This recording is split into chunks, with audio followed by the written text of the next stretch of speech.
Oke, ini proses pembuatan COA-nya sudah selesai. Jadi kalau mau dilihat hasilnya nanti jadinya seperti ini. Laporan indeks kontrol. Nah, ini hasilnya nanti jadinya seperti ini. Jadi untuk aktifannya dia udah mengikuti kas dan setara kas. Terus ada piutang dagangnya. Nah, ini PPh-nya juga udah saya masukin. Terus di bagian aset ada tanah bangunan, peralatan, motor, mobil direksi, mobil sedan direksi.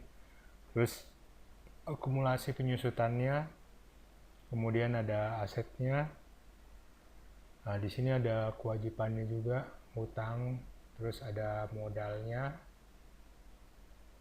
Lalu ada laba ditahan, ekuitas saldo awal. Nah, ini udah lengkap isinya. Begitu juga dengan neracanya, sudah saya dengan laba ruginya.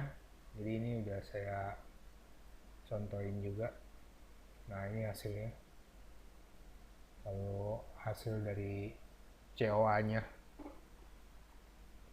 Nah, setelah penyusunan COA ini, pertama-tama yang harus dilakukan, kalau misalnya perusahaannya sudah running,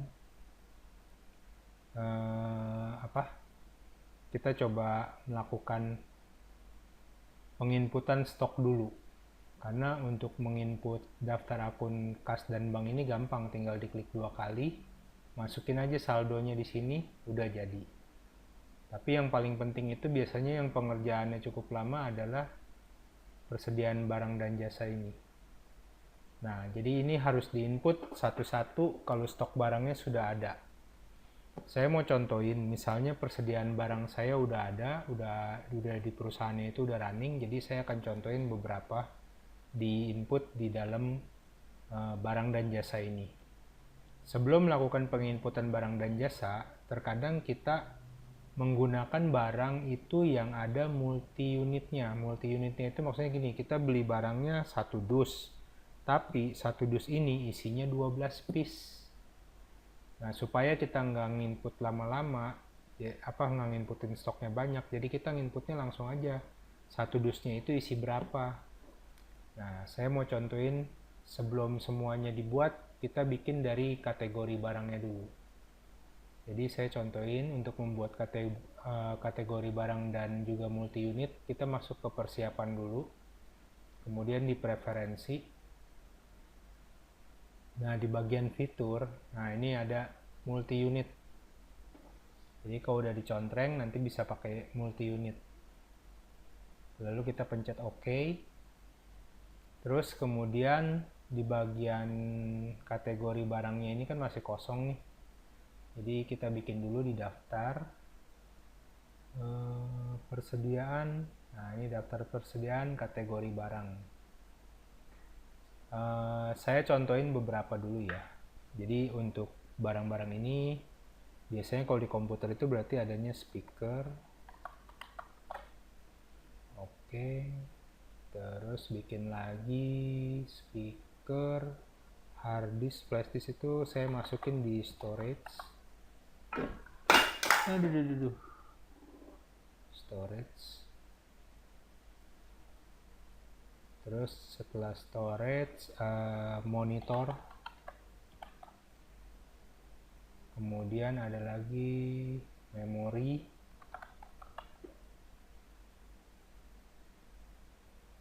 Ini kita lihat dulu udah apa aja. Storage, speaker, monitor, memori, kabel. Kemudian barang-barang networking.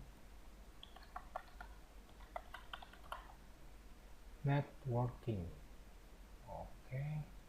Sementara ini dulu yang saya masukin, karena kita akan mencoba mempelajari bagaimana sih proses penginputan barangnya. Nah, di sini barang dan jasa, pada saat kita klik barang baru, nah di sini ada tipe barang. Tipe barangnya itu ada persediaan, ada non persediaan, dan yang ketiga adalah service. Untuk barang-barang persediaan, itu barang-barang yang ada stoknya.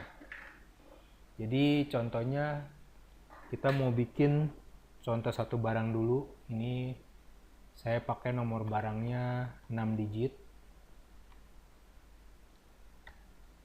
100.001.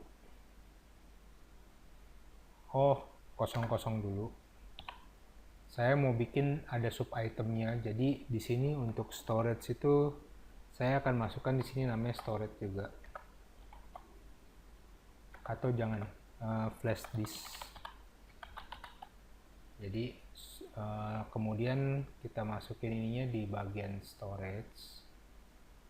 Terus berikutnya saya mau habis flash disk, saya mau ada lagi hard disk. Flash disk, hard disk ini masuknya tetap ke storage. Kemudian flash disk, hard disk, memori. Kita masukinnya ke memori. Berikutnya lagi ada kabel, kita masukinnya di kabel. Nah, kita lihat dulu di sini kenapa tidak tampil, karena di sini ada contengan tidak menampilkan barang dengan kuantitas 0. Kalau contengannya kita buang, nah dia baru tampil. Jadi ada flash disk, hard disk, memori, kabel. Nah, terus kita bikin baru lagi. Nah, ini mulai saya contohin. Jadi contoh misalnya flash disk Toshiba 16 GB. Ini sub itemnya dari flash disk. Nah, ini masuknya ke kategorinya storage. Nah, misalnya stoknya saat ini ada 20 biji misalnya. Terus harga per unitnya ini berarti harga pokoknya 16 GB, anggap aja harganya 35.000. Nah, setelah itu ini totalnya kan total 35 kali 20. Kemudian kita pencet berikutnya. Lalu saya mau masukin lagi flash disk, SanDisk. Flash disk, SanDisk 16 GB.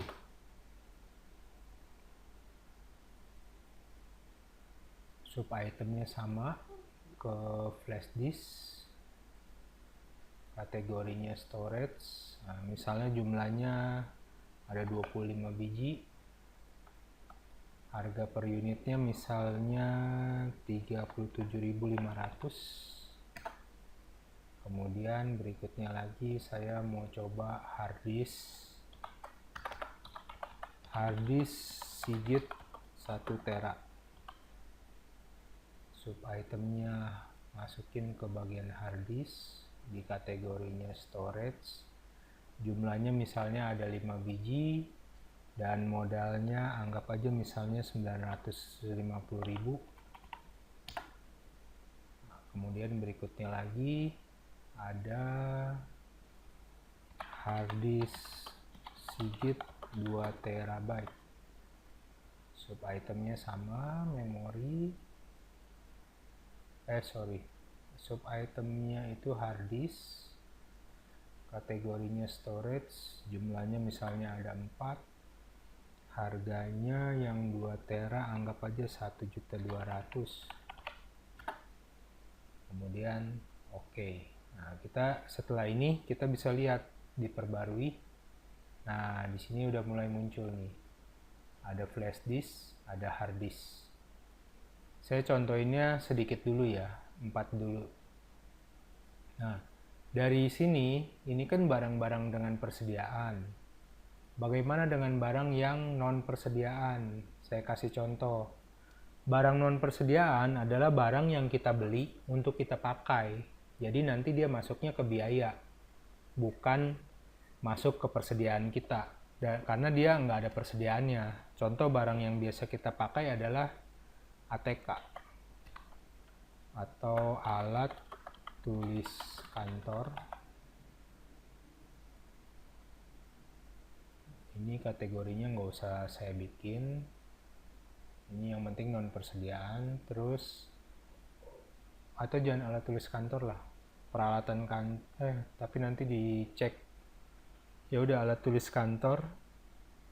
Nanti kalau ada lagi sisanya nanti aja. Ini kalau dicek ini udah ada. Di sini tipenya non persediaan.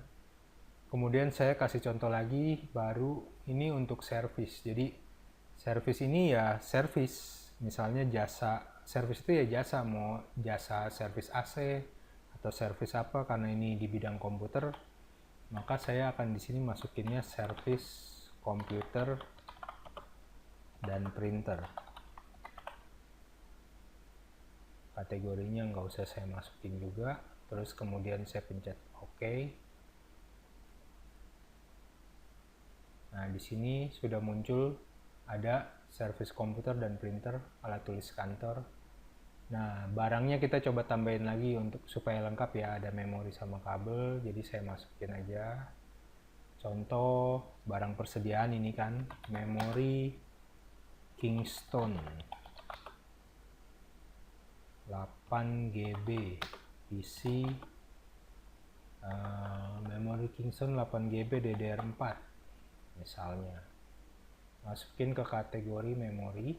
Di sini sub itemnya saya masukin ke bagian memori. Misalnya barangnya ada 5,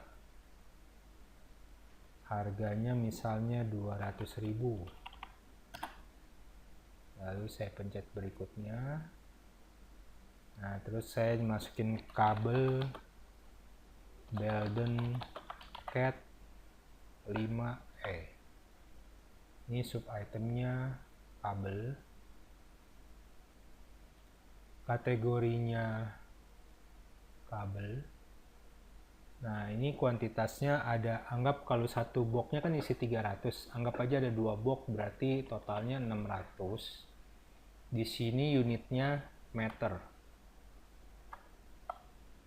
Nah, baru saya buatin di sini multi unitnya. Jadi di sini ada, kalau beli itu box ya, satu box itu 300 meter. Kemudian saya pencet OK. Nah, terus harganya anggap aja per meternya 4.500. Oke, kemudian saya pencet simpan. Nah, kalau kita lihat di sini untuk memori ada, kabel juga ada. Nah, kalau udah dimasukin begini, persediaan barangnya udah masuk, maka di daftar neracanya, di laporan neracanya, itu udah masuk persediaan barang. Nah, ini persediaan barang, taruhnya munculnya pada ekuitas saldo awal. Jadi ini di Aktiva ini berarti di debit, di debitnya itu persediaan barang, masuknya dari ekuitas saldo awal. Jadi ini modal awalnya. Nah, setelah nginput semua barang yang ada, kemudian baru kita menginput untuk daftar buku besar dulu. Kita nginput misalnya di banknya, contoh di bank BCA saat ini pokoknya persediaan barang udah masuk semua. Terus kita cek di bank BCA ternyata ada 55 juta. Nah, jadi ini 5.500.000 kurang nolnya. Nah, anggap saldo awal pada saat kita bikin perusahaan ini itu di bank BCA-nya ada 55 juta. Kita pencet OK. Nah, ini F5 muncul. Terus anggap di bank BCA pribadinya ada 20 juta. Tapi nanti disesuaikan dengan banknya ya. Kalau bisa sama percis angkanya. Kemudian kita pencet OK. Terus di kas besar ada 10 juta misalnya. Kita pencet OK. Di kas kecil ini uang kembalian. Biasanya di kas cuman ada 500.000. Lalu kita pencet OK. Nah, setelah muncul semua, maka bentuk neracanya akan menjadi seperti ini.